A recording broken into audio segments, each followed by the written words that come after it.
Bismillahirrahmanirrahim. Assalamualaikum warahmatullahi wabarakatuh.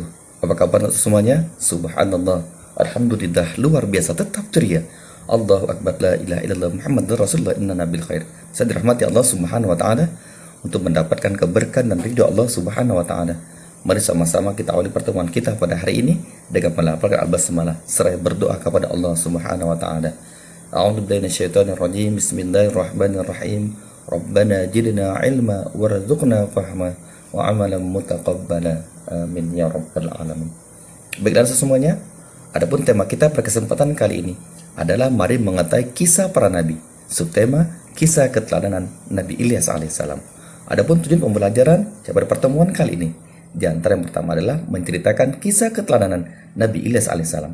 Tujuan yang kedua menunjukkan contoh keteladanan yang dimiliki oleh Nabi Ilyas alaihissalam. Dan tujuan terakhir yang ketiga, mengidentifikasi dalil nakli yang berkaitan dengan kisah keteladanan Nabi Ilyas alaihissalam. Kisah Nabi Ilyas alaihissalam. Nabi Ilyas adalah keturunan keempat dari Nabi Harun yang diutus oleh Allah untuk membimbing kaum Bani Israel agar tidak menyembah patung berhala yang bernama Ba'alah. Berulang kali Nabi Ilyas memperingatkan kaumnya, namun mereka tetap durhaka dan bahkan mereka berencana hendak membunuh Nabi Ilyas alaihissalam. Supaya selamat dari kejaran orang-orang kafir, maka Nabi Ilyas bersembunyi di dalam gua selama 10 tahun. Karena kedurhakaan orang-orang kafir itulah Allah menurunkan musibah berupa kemarau panjang. Di sana tidak pernah turun hujan selama 3 tahun. Air yang ada di daerah mereka sudah habis. Sawah dan ladang tandus dan gersang, sehingga mengakibatkan banyak tanaman dan binatang ternak yang pada bermatian, serta banyak pula penduduk mengalami kelaparan dikarenakan kekurangan makanan. Setelah musibah terjadi, mereka baru menyadari bahwa seruan Nabi Ilyas itu benar adanya. Nah, setelah kaumnya sadar, Nabi Ilyas berdoa kepada Allah agar musibah kemarau panjang tersebut segera. Nah, Allah mengabulkan doa Nabi Ilyas. Hujan pun turun sebagai rahmat dari Allah Subhanahu wa taala. Sawah dan ladang mereka kembali menjadi subur.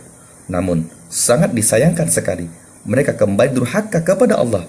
Akhirnya, kaum Nabi Ilyas kembali ditimpa musibah yang lebih berat daripada sebelumnya, yaitu gempa bumi yang sangat dahsyat sekali, sehingga mereka mati bergelimpangan.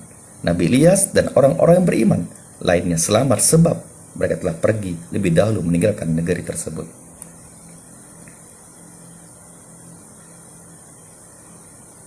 Adapun dalil nakli yang berkaitan dengan Nabi Ilyas alaihissalam.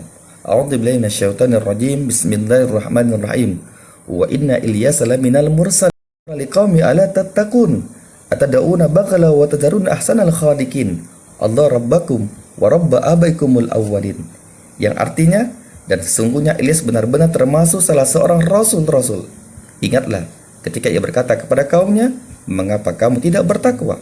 Patutkah kamu menyembah Ba'alah dan kamu tinggalkan sebaik-baik pencipta, yaitu Allah Tuhanmu dan Tuhan bapak-bapakmu yang terdahulu. Quran Surah As-Saffat ayat ke-123 sampai 126.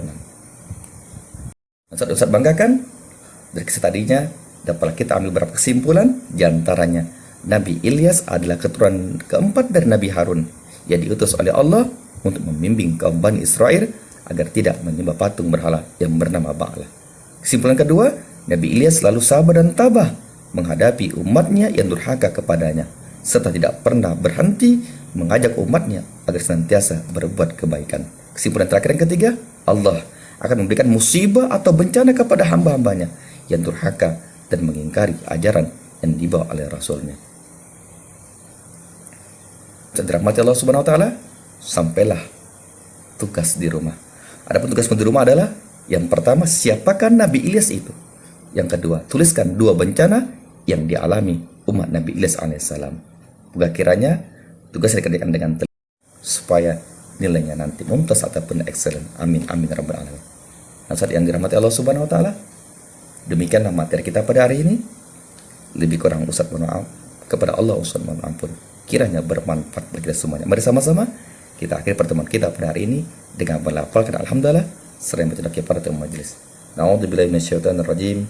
Bismillahirrahmanirrahim. Subhanallah bihamdika la anta astaghfiruka wa atubu ilaik. Akhirul kalam dan lika ma'assalama. fastabiqul khairat. Assalamualaikum warahmatullahi wabarakatuh.